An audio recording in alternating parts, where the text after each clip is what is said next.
কুমাৰীকাটাত আদিবাসী চেংগেল অভিযানৰ সাৰনাথ ধৰ্ম কোডৰ ওপৰত সজাগতা সভা। তামুলপুৰ জিলাৰ কুমাৰীকাটাত তামুলপুৰ জিলা আদিবাসী চেংগেল অভিযানৰ উদ্যোগত সাৰনাথ ধৰ্ম কোডৰ ওপৰত আজি এখন বিশাল সজাগতা সভা অনুষ্ঠিত হয়। আদিবাসী চেংগেল অভিযানৰ অসম ৰাজ্যিক সমিতিৰ উপসভাপতি বাজুন টুডুৰ সভাপতিত্বত অনুষ্ঠিত সজাগতা সভাত অসম ৰাজ্যিক সমিতিৰ সভাপতি চহন হেমব্ৰমে উদাত্ত ভাষণেৰে ৰাইজক আপ্লুত কৰে।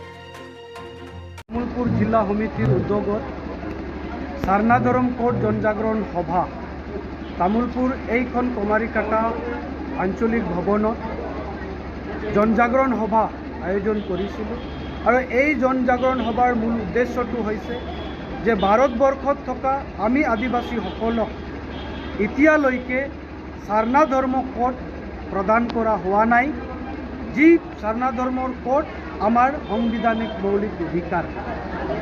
যোৱা 2011 লোকপিয়াল জনগণনাত 50 লাখতকৈ অধিক এনি আধাৰ কলমত আমি লিখিছিলোঁ, কিন্তু আমাতকৈ কম সংখ্যাত লেখা জৈনসকলক জৈন ধৰ্ম কোড প্ৰদান কৰা হ'ল।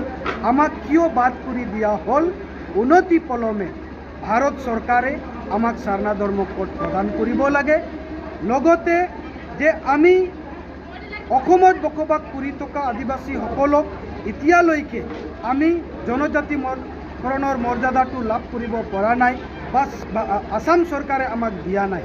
ইয়াৰ পৰাই আমি অসম চৰকাৰক ক'ব খোজোঁ যে বিভিন্ন নিৰ্বাচন আহিলেই আপোনালোকে প্ৰতিশ্ৰুতিটো আমাক দি থাকে। ইয়াৰ কাৰণে আমি এবাৰ নিৰ্ণয় ল'ব পাৰিছোঁ যে আদিবাসীসকলৰ কাৰণে যিকোনো ৰাজনৈতিক দল কিন্তু তেওঁলোকৰ এজেণ্ডাত আমাৰ এজেণ্ডা নাই। আমাৰ এজেণ্ডা কি? ভাষা মানে ভূমি, ভাষা মানে সাঁওতালি ভাষা, জাতি মানে ST আমাক আজিলৈকে দিয়া হোৱা নাই, ধৰ্ম মানে সাৰনাথ ধৰ্ম কোড আমাক দিয়া নাই, সাৰনাথ মৰ্যাদা ধৰ্ম, रोजगार মানে আমাক ডমিচাইল বা আৰক্ষণৰ ব্যৱস্থা দিয়া নাই। তাৰ মানে সকলো ৰাজনৈতিক পাৰ্টি আমাৰ কাৰণে বেকাৰেই সাবিত হ'ল। ইয়াৰ কাৰণে আমি অসম চৰকাৰ বা ভাৰত চৰকাৰ বা যিকোনো ৰাজনৈতিক দলক ক'ব খোজোঁ যে আমি আদিবাসীসকলে আপোনালোকক কিয় ভোট দিম?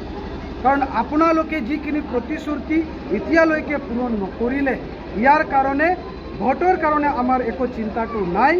আদিবাসী সমাজক কেনেকৈ আমি ৰক্ষা কৰিব পাৰিম, এই কাৰণে আমি এই কামসমূহ লাগি আছোঁ।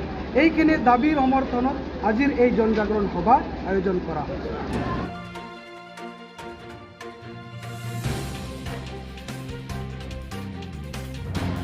তামুলপুৰৰ পৰা আনন্দ ৰামচায়াৰীৰ ৰিপৰ্ট, অমৃত নিউজ।